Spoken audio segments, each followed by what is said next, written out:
Hi friend, welcome to my channel. Today என்ன பார்க்கலான்னு பார்த்தீங்கன்னா, சாம்பார் சாதம் வைக்க போகிறேன். ஏற்கனவே மார்னிங் நான் பண்ணது வந்து ப்ளாகில் போட்டிருப்பேன். லஞ்ச் பாக்ஸ் மெனுலேயும் போட்டிருப்பேன். தயிர் சாதமும் அப்புறம் வந்து லெமன் சாதம் பண்ணேன். ஸோ அது வந்து காலி ஆயிடுச்சு. ஸோ வந்து மதியானத்துக்கு ஏதாச்சும் சாப்பாடு பண்ணணும். ஸோ அதுக்கு வந்து நான் வந்து இன்றைக்கி வந்து ரொம்ப சிம்பிளாக ரொம்ப ஈஸியாக வந்து ரைஸும் பருப்பு போட்டு அரிசி பருப்பு சாதம். அது வந்து அரிசி பருப்பு சாதங்கிறது சென்னையில் அதிகமாக சொல்கிறாங்க. பட் எங்கள் ஊரில் வந்து இது சாம்பார் சாதம் சொல்லுவோம். ஸோ வந்து சாம்பார் சாதம் ஓகேவா. ரேஷனில் வந்து பருப்பு மேக்ஸிமம் எப்போவுமே வாங்க மாட்டோம். இந்த வாட்டி தான் வாங்கியிருக்கேன். கொஞ்சம் ட்ரை பண்ணி பார்க்கலாம் அப்படின்னு சொல்லிட்டு இது பருப்பு பார்க்கும்போது கொஞ்சம் வித்தியாசமாக இருந்தது. எப்பவுமே ரேஷன் கடைக்கு நான் போக மாட்டேன், ஹஸ்பண்ட் மட்டும் தான் போவாங்க. இந்த வாட்டி நான் போனேன், பார்த்தேன், எனக்கு பிடிச்சிருந்துச்சு. ஸோ வந்து நம்ம வாங்கி சாம்பார் வச்சு பார்க்கலாம் அப்படின்னு சொல்லி சாம்பார் ஒரு வாட்டி வச்சேன், சூப்பராக இருந்துச்சு. ஸோ வந்து சாம்பார் பருப்பு அரிசி சாம்பார் சாதத்துக்கு வந்து போட்டு ட்ரை பண்ணலாம் அப்படின்னு சொல்லிட்டு ட்ரை பண்ணுறதுக்காக அரிசியும் சாம்பாரையும் ஃபஸ்ட்டு வந்து ஒரு 2-3 தண்ணி வாஷ் பண்ணி எடுத்துக்கணும். சும்மா ஒரு கிளாஸ் தான் போட்டிருக்கிறேன். அப்புறம் ஒரு கையளவுக்கு வந்து பருப்பு போட்டிருக்கிறேன், அவ்வளோதான். கொஞ்சம் போதும். இன்னும் கொஞ்சம் வந்து தயிர் சாதம் கொஞ்சம் இருக்குது, அது கொஞ்சம் ஷேர் பண்ணி அப்படியே சாப்பிட்டுக்கலாம், அவ்வளோதான். மத்தியானம் ஒரு டைம் மட்டும்தான் ரைஸ்லாம் சாப்பிட முடியுது, நைட்லாம் சாப்பிட முடியல. ஸோ வந்து போதும் அப்படிங்கிற மாதிரி இருக்குது. மிச்சம் மீதி கிடந்தால் கொஞ்சம் வேஸ்ட்டாக போடுற மாதிரி இருக்குது. ஸோ வந்து வேஸ்ட் பண்ண வேணாம் அப்படின்னு சொல்லிட்டு ஸோ அரிசி பருப்புலாம் கழுவி வச்சாச்சு. அதுக்கப்புறம் வந்து என்னெல்லாம் போடலாம் அப்படின்னு கொஞ்சம் வெங்காயம் தக்காளி பழம்லாம் போட்டால் தான் கொஞ்சம் நல்லாயிருக்கும். வெறுமனையாக பருப்பு மாதிரி வச்சா கொஞ்சம் சுமாராக தான் இருக்கும். சில டைம்லலாம் மசாலாலாம் நான் அரைச்சி நானே போடுவேன். அது ஒரு டைம் நான் வீடியோவாக எடுத்து போடுறேன். அந்த அந்த அந்த மசாலாவெலாம் அரைச்சி போட்டு நம்ம சாம்பார் சாதம் வச்சா அதோட டேஸ்ட் அப்படியே வேறு மாதிரி இருக்கும், சூப்பராக இருக்கும். ஓகே, இதுக்கடுத்து என்ன பண்ணலாம் அப்படின்னு திங்க் பண்ணிகிட்டு இருந்தேன். அப்போ பார்த்தேன்னா தக்காளி பழம் போடலான்னு சொல்லி தக்காளி பழம் கூடையே தேடினேன். தக்காளி பழம் கூடையே காணும். இந்த பசங்க எடுத்து விளாட்றேன்னு சொல்லிட்டு எல்லாத்தையும் எடுத்து போட்டு விளாண்டுட்டு இருக்கானுங்க. எதுவுமே மிச்சம் வைக்கிறது கிடையாது. எல்லாத்தையும் ஏதாவது காலியாக இருந்துச்சுன்னா டப்புன்னு எடுத்துகிட்டு ஓடிடுவான் விளாட்றதுக்கு. ஸோ அந்த டைமில் அந்த கூடை இல்லைன்னு சொல்லிவிட்டு தக்காளி பழம் நேற்று வாங்கினதை வைக்காமே போயிட்டேன். ஸோ கவரில் இருந்ததுனால அது ஃபுல்லாகவே அப்படியே வெம்பி போயிடுச்சு. கிட்டத்தட்ட 2 கிலோ கிட்ட தக்காளி வாங்கினேன். பாதி அரை கிலோவுக்கு கிட்ட தக்காளி வேஸ்ட்டாக போயிடுச்சு. ரொம்ப கஷ்டமாக போயிடுச்சு. நேற்று நான் வைக்கலை, அப்படியே வாங்கிட்டு வந்து வச்சேன்னா அது இன்னொன்று ஒரு மாதிரி ஆயிடுச்சு. இது வரைக்கும் இப்படி பார்த்ததில்லை. எனக்கே வித்தியாசமாக ஷாக் ஆகிடுச்சு. என் ஹஸ்பண்ட் தெரிஞ்சால் கண்டிப்பாக திட்டுவார், ஏன் இப்படி பண்ண அப்படிம்பாரு. பட் எனக்கே கஷ்டமாச்சு, இவ்வளோ தக்காளி வேஸ்ட்டாக போயிடுச்சு அப்படின்னு சொல்லி. தக்காளின்னு எனக்கு ரொம்ப பிடிக்கும், பட் இவ்வளோ வேஸ்ட் பண்ணது கொஞ்சம் கஷ்டமாக இருந்துச்சு. ஸோ ஒன்றா கொஞ்சம் கொஞ்சமாக எடுத்து வாஷ் பண்ணது எல்லாமே ஒரு மாதிரி ஒயிட்டு கலரில் ஆயிடுச்சு, இல்லை கொலன்னு ஆயிடுச்சு. ஸோ வந்து கொஞ்சம் கொஞ்சமாக எடுத்து வாஷ் பண்ண ஸ்டார்ட் பண்ணிட்டேன். நான் இதுக்கு சாம்பார் சாதத்துக்கு தக்காளி எடுக்கும் போது தான் பார்க்குறேன் இப்படி ஆகிப்போச்சே அப்படின்ற மாதிரி இருந்துச்சு. ஸோ வந்து சாம்பார் சாதத்தை கொஞ்சம் ஸ்டாப் பண்ணிவிட்டு அடுத்து வந்து இந்த தக்காளியெல்லாம் ஒன்றா வாஷ் பண்ணி எடுத்தேன். உங்கள் வீட்லேயும் இந்த மாதிரிலாம் ஆகுமான்னு சொல்லி கமெண்ட் பண்ணுங்கள். பட் ஓகே, ஓரளவு நான் கொஞ்சம் வாஷ் பண்ண ஸ்டார்ட் பண்ணிட்டேன் வேகமாகவே. படபடன்னு வாஷ் பண்ணால் தான் வந்து அடுத்து சாப்பாடு வைக்க முடியும். டைம் ஆகுது, பையன் இருந்துச்சா சாப்பாடு கொடுக்கணும். ஸோ வந்து கொஞ்சம் கொஞ்சமாக ஸ்டார்ட் பண்ணியாச்சு.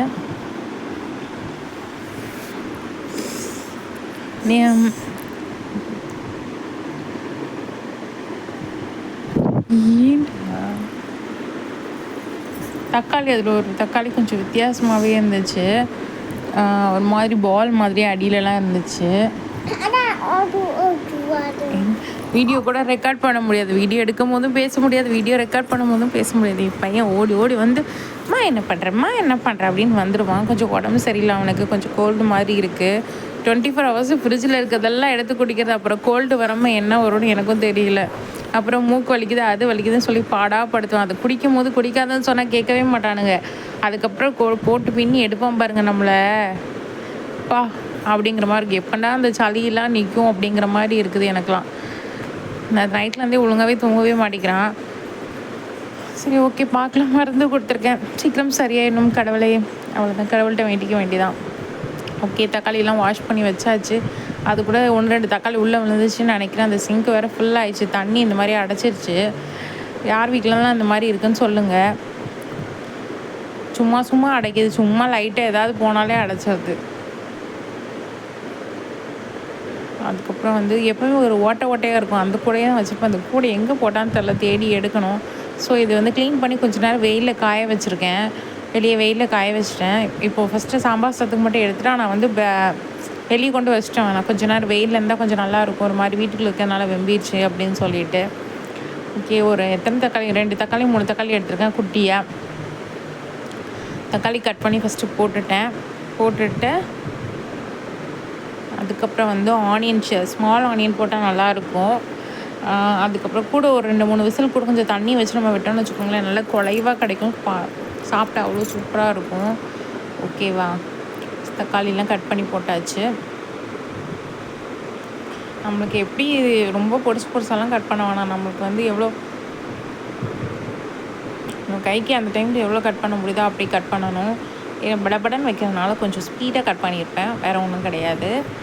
ஓகேவா, கட் பண்ணியாச்சு. அடுத்து வந்து ஆனியன் போடலான்னு சொல்லி ஆனியன் பொடி தேடினேன், அதுவாது இருக்குதா, அதையும் எடுத்துகிட்டு போய் விளாட போயிட்டானுங்களா அப்படின்னு தெரிலன்னு சொல்லிட்டு. ஸோ ஆல்மோஸ்ட் கிடச்சிருச்சு. ஆனால் அந்த சாதத்தில் பூண்டு போட கொஞ்சம் மறந்துட்டேன். நீங்களாம் கொஞ்சம் பூண்டு போட்டுருங்க, நான் அவசரத்தில் பண்ணனால ஸோ பூண்டு போடாமல் விட்டுட்டேன். ஓகேவா, பூண்டு இந்த வெங்காயம் ஒரு 4-5 வெங்காயம் கட் பண்ணி போட்டேன். பூண்டு இந்த வெங்காய கூடையுமே க்ளீன் பண்ணணும், வெங்காய கூட அப்படியே தூசியாக இருக்குது, அப்படியே கட் பண்ணி உள்ளே போடுறதுனால அப்படி தூசியாக இருக்குது. கொஞ்சமாக அப்படியே உரித்து கட் பண்ணேன். 1-2 அப்படியே கட் பண்ணிவிட்டு அதுக்கப்புறம் என்ன போடலாம் அப்படின்னு மைண்டில் திங்க் பண்ணிகிட்டு இருந்தேன். நானும் நிறைய நாள் சொல்லிகிட்ருக்கேன், கேரட் பீன்ஸ் வாங்கலைன்னு சொல்லிட்டு. ஏன்னா போக டைம் இல்லைன்னு எனக்கும் தெரில. இப்போ போயிட்டு ஸ்கூல்லேருந்து கூட்டிகிட்டு வந்துட்டோம்னா அப்புறம் டியூஷன் வருவாங்க பசங்க, அவங்களுக்கு அப்படியே டைம் போயிடுது. 8 o'clock வரைக்கும் டியூஷன் எடுக்கோம்னா அதுக்கப்புறம் அப்புறம் நைட்டு சாப்பாடு பார்த்துட்டு அப்புறம் தூங்கிடுறது, டைமே இருக்க மாட்டேங்கி. டியூஷன் எடுத்தால் அந்த டியூஷன் தான் பார்க்குற மாதிரி இருக்குது. இன்னொன்று என் பசங்களை படிக்க வைக்கணும், எக்ஸாம் அடுத்து ஃபஸ்ட் டைம் வந்துடும், அதுக்குள்ளே கொஞ்சமாவது படிக்கணும். யாருக்குனே மிஸ் ரொம்ப திட்டுறாங்க. ஸோ கொஞ்சமாவது மார்க் எடுக்க ட்ரை பண்ணுறதுக்காக படிக்க வச்சுட்டே இருக்கிறேன். மைண்ட்ஃபுல்லாகவே அவங்ககிட்ட தான் இருக்கேன். மார்னிங் காய்கறிக்கு அடிக்கிற வெயிலுக்கு வெளியவே போக முடியல, கஷ்டமாக இருக்குது. ஸோ அதனால தான் போகாமல் வச்சுட்டே இருக்கிறேன். மேக்ஸிமம் போயிடுவேன் ஈவினிங் டைமில், எப்போவாச்சும் ஒரு டைம் கிடைக்காமே போயிடுவேன். என்கிட்ட டியூஷன் முடிக்கிற பொண்ணுக்கு வந்து இப்போவே எக்ஸாம் ஸ்டார்ட் பண்ணிட்டாங்க. இந்த வீக் எக்ஸாம் நடக்குது. ஸோ நாளைக்கு தமிழ் எக்ஸாம் நினைக்கிறேன். வந்தால் அவகிட்ட வந்து எந்திக்க முடியாது, அவள் படித்து முடிகிற வரைக்கும். இங்கே சென்னையிலலாம் வந்து ஒரு டைமிங் தான், இவ்வளோ தான் வந்து எடுப்பாங்களாம் அப்படிங்கிற மாதிரி ரூல்ஸ் போட்டிருக்காங்க. நான் இது வரைக்கும் அப்படி பண்ணது கிடையாது. பட் இவ்வளோ நேரத்துலேருந்து இவ்வளோ டைம் தான் அப்படிங்கிறாங்க. 5 to 7, 7க்கு மேலே நாங்கள் 1 செகண்ட் கூட வைக்க மாட்டோம், உங்கள் பசங்களை கூட்டிகிட்டு போயிருங்க அப்படிங்கிறாங்க. நான் வைக்கிறேன் பாருங்கள், டியூஷன் எடுக்கிறேன் பாருங்கள், 5 மணிலேருந்து 7 மணியோட நிப்பாட்டுற வேண்டியதான். ஆனால் எங்கே நிப்பாட்டுறது, 8, 8:15, 8:30 வரைக்காவது எப்படியும் போயிடும். எப்படி இந்த பொண்ணு படிக்கணும் அப்படிங்கிறனால பசங்களும் பொண்ணுங்களும் படிப்பாங்க அப்படின்னு சொல்லிட்டு அப்படியே நீ எப்போவுமே ஹோம்ஒர்க் முடிச்சுட்டு எக்ஸ்ட்ரா ஹோம்ஒர்க்காக முடிச்சு வைக்கிற. அப்போ அந்த எக்ஸாம் டைமில் கொஞ்சம் ஃப்ரீயாக இருக்கும். மறுபடியும் வந்து படித்தது ஒரு வாட்டி கோத்ரூ பண்ணிகிட்டே இருக்கணும். அப்படின்னா தான் நம்மளுக்கு வந்து மைண்டில் எப்போவுமே நிற்கும். ஸோ அதனால் அந்த இது வந்து எப்போவுமே பண்ணுவேன் நான். ஓகேவா, அதனால் கொஞ்சம் நேரம் டியூஷன் எடுக்கிறேன். நம்ம டியூஷன் கடமைக்குன்னு எடுக்காமல் வந்து நம்மக்கிட்ட நம்பி அனுப்புகிற பசங்களை கொஞ்சமாவது படிக்க வைக்கணும்னு நினைக்கிறேன். ஸோ வந்து அதனால் வந்து நான் என் மைண்ட் மேக்ஸிமம் ஃபுல்லாகவே அந்த பசங்களில் சொல்லிக் கொடுக்குறது தான் இருக்கும். ஓகேவா, சரிங்களா, யாரெல்லாம் எத்தனை பேர் டியூஷன் எடுக்கன்னு சொல்லுங்கள். அதே மாதிரி கரெக்டாக பஞ்சுவாலிட்டி எத்தனை பேர் எடுப்பீங்கன்னு சொல்லுங்கள்.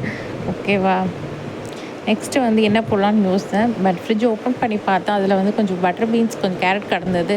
இல்லை கேரட் இல்லை, பட்டர் பீன்ஸும் அப்புறம் வந்து பச்சை பட்டாணி பீஸ் அதுவும் கிடந்துச்சு. ஸோ வந்து அதை எடுத்துகிட்டு வந்தால் பட்டர் பீன்ஸ் கொஞ்சம் வாட ஆரம்பிச்சிச்சு. பட்டர் பீன்ஸ் விற்கிற விலைக்கு அது வாட விடுறது எவ்வளோ தப்பான விஷயம் தெரியுமா? வெளியே போனோம்னா அது 100 வந்து 80 ரூபா அந்த மாதிரிலாம் போடுறாங்க. ஸோ ஓகே, வேஸ்ட் பண்ணக்கூடாது சரி அப்படின்னு சொல்லிட்டு எடுத்துகிட்டு வந்து சாம்பார் சாதத்தில் அதை போட்டுட்டு பச்சை பட்டாணியும் போட்டாச்சு. கொஞ்சம் கொஞ்சமாக அப்படியே வந்து கழுவி போட்டாச்சு. சில இதில் புழுவெல்லாம் இருக்குது, அதனால் வந்து வாஷ் பண்ணி போட்டுட்டு அதுக்கப்புறம் என்ன பண்ணலாம் அப்படின்னு யோசித்தேன். வேறு ஒன்றுமே கிடையாது. வீட்டில் புளி கரைச்சி உள்ள ஊற்றலாம், சரிங்களா. அது லாஸ்ட் எப்படியும் ஃபைனலாக பண்ணியிருப்பேன். புளி கரைச்சி ஊற்றினேன். சாம்பார் சாதம் கொஞ்சம் புளி கரைச்சி ஊற்றினா நல்லாயிருக்கும் டேஸ்ட்டு. இல்லைன்னா மாங்காய் போடலாம், மாங்காய் போட்டாலும் நல்லாயிருக்கும். ஓகே, இது பண்ணி ஆரம்பிச்சாச்சு. பச்சை பட்டாணியை வந்து ஃபுல்லாக குறித்து எடுத்தாச்சு. அதுக்கப்புறம் வந்து மசாலா போடலான்னு சொல்லி மசாலா பாக்கெட் வந்து என்ன போடுவேன் அப்படின்னா நான் வந்து மகாராஜா தான் எல்லாமே யூஸ் பண்ணுவேன். ஸோ மகாராஜாவில் தான் போட்டேன். மகாராஜாவில் வந்து மகாராஜா வந்து அது என்னது சாம்பார் மசாலா, மகாராஜாவில் வந்து சாம்பார் மசாலா தான் வச்சுருப்பேன். இதெல்லாம் ஊரில் தூத்துக்குடிலேருந்து வாங்கிட்டு வர்றது தான் மகாராஜரோட சாம்பார் மசாலா. இது கொஞ்சம் காரமே இருக்காது. ஸோ ஒரு பாக்கெட் தாராளமாக போடலாம். ஸோ வந்து ஒரு பாக்கெட் போட்டிருக்கேன். சரிங்களா, ஒரு கிளாஸ் அரிசிக்கு ஒரு பாக்கெட் போட்டிருக்கேன். நம்ம சாம்பார் வச்சாலும் இது ஒரு பாக்கெட் இல்லை 1.5 பாக்கெட் போட்டாலே போதும் தான். ஸோ நெக்ஸ்ட்டு வந்து சாம்பார் பொடி போட்டாச்சு. கொஞ்சம் மஞ்சள் பொடி போடலாம். மஞ்சள் பொடி போட்டு நீங்களாம் சாம்பார் சாதத்துக்கு என்னெல்லாம் போடுவேன்னு சொல்லுங்கள். நான் மஞ்சள் பொடி, உப்பு அவ்வளோதான், அதோட முடிஞ்சிச்சு. எனக்கு வந்து இவ்வளோதுக்கு மேலே பொடி போட மாட்டேன் நான், அவ்வளோதான். அதுக்கப்புறம் வந்து வாட்டர் ஃபில் பண்ணிடுவேன். கொஞ்சம் காய்பொடி போடுவேன். அப்புறம் புளி கொஞ்சம் கரைச்சி ஊற்றுன்னு சொல்லியிருந்தாலும் ஃபஸ்ட்டு. ஸோ கொஞ்சம் லைட்டாக மட்டும் எடுத்துக்கேன். ஏன்னா தக்காளி பழம் நம்ம நிறைய போட்டிருக்கோம், 3 தக்காளி பழம் போட்டிருக்கோம். ஸோ வந்து நல்லா கொஞ்சமாக புளியை கரைச்சி ஊற்றி வச்சாச்சு. லைட்டாக அப்படி புளி கொஞ்சம் கொஞ்சமாக அப்படியே கை வச்சு கரைச்சாச்சு. நம்ம புளிக்குழம்பு அந்த மாதிரிலாம் வைக்கணும், கொஞ்சம் ஊற வைக்கணும். பட் இதுக்கெலாம் வந்து நான் ஊற வைக்கல, நானே கை வச்சு லைட்டாக இது பண்ணிவிட்டு கை வச்சுப்பேன். அது என்ன பெனஞ்சிருவாங்க, கையை வச்சு பெனஞ்சு அப்படியே வந்து ஊற்றியாச்சு. நம்ம கைக்கு எவ்வளோ பிணைய வருதோ அந்தளவுக்கு பிணைய வேண்டியதான். புளி கொஞ்சம் சாஃப்டாக தான் இருக்குது, சில புளி கொஞ்சம் ஹார்டாக இருக்கும். இது ஊர்லேருந்து கொண்டு வந்தது தான், அதனால் கொஞ்சம் அப்போ மரத்தில் பறித்து காய வைப்பாங்கள்ல, அது எவ்வளோ 200ரூபான்னு வாங்கினேன். இது ஒரு பாக்ஸ் நிறையவே கொடுத்தாங்க, 200ரூபான்னு வாங்கினேன். அந்த கிராமத்தில் அந்த மாதிரி ரிலேஷன்ஸில் வந்து கொடுத்தாங்க, இந்த மாதிரிலாம் விற்கிறோம் வாங்கிக்கிறீங்களாம் கேட்டாங்க. ஸோ வாங்கிட்டேன் அப்போவே. ஸோ வாங்கி வச்சுட்டு ஊற்றியாச்சு. அப்புறம் வந்து புளியை ஊற்றினோடனே தண்ணி ஊற்றியாச்சு. தண்ணி ஊற்றினோடனே வந்து உப்பு போட மறந்துச்சுன்னு மட்டும் லாஸ்ட்டாக தோணுச்சு. ஸோ தண்ணிலாம் 2-3 கிளாஸ் தாராளமாக ஊற்றிட்டேன், கொஞ்சம் மேலே வரைக்கும் வர்றது. அந்த குக்கர் ஒரு மாதிரி இருக்குதுன்னு நினைக்காதீங்க. அதில் வந்து நான் ரைஸ் வச்சேன், சரிங்களா. ரைஸ் மார்னிங் வச்சா ரைஸ் காலி ஆயிடுச்சு. ஸோ ஒரு பாத்திரத்தில் வலிச்சு எடுத்துகிட்டு அதுக்கப்புறம் அதிலே சாம்பார் சாதம் வைக்கிறேன், அதனால தான் அப்படி இருக்குது. ஆனால் நல்லா காஞ்சி போச்சுன்னா கொஞ்சம் கழுவ கஷ்டமாக இருக்கும். ஸோ ஒன்றும் ப்ராப்ளம் இல்லைன்னு சொல்லி அதிலே வச்சிட்டேன். ஸோ எத்தனை பேர் அந்த மாதிரிலாம் வைப்பீங்கன்னு சொல்லி கமெண்ட் பண்ணுங்கள். சில பேர் வந்து கமெண்ட்டில் சொல்லுங்கள், என்ன நீட்டாக இல்லை ஹைஜினிக் இல்லை, நல்லா நீட்டாக தாங்க இருக்குது, இவ்வளோ ரைஸ் இருந்துச்சு அதை எடுத்து வச்சுட்டு அதே பாத்திரத்தில் வைக்கும், வேறு ஒன்றும் பண்ண அதுக்கு முந்தினத்து வச்ச பாத்திரத்தை நம்ம வைக்கிறதாங்க தப்பு. மார்னிங் வச்ச ரைஸ் இல்லை, ஆஃப்டர்நூனுக்குள்ளே காலி ஆயிடுச்சுனால நம்ம அடுத்ததில் ரைஸ் வைக்கிறோம், ஓகேங்களா. சால்ட்டு போட்டேன்.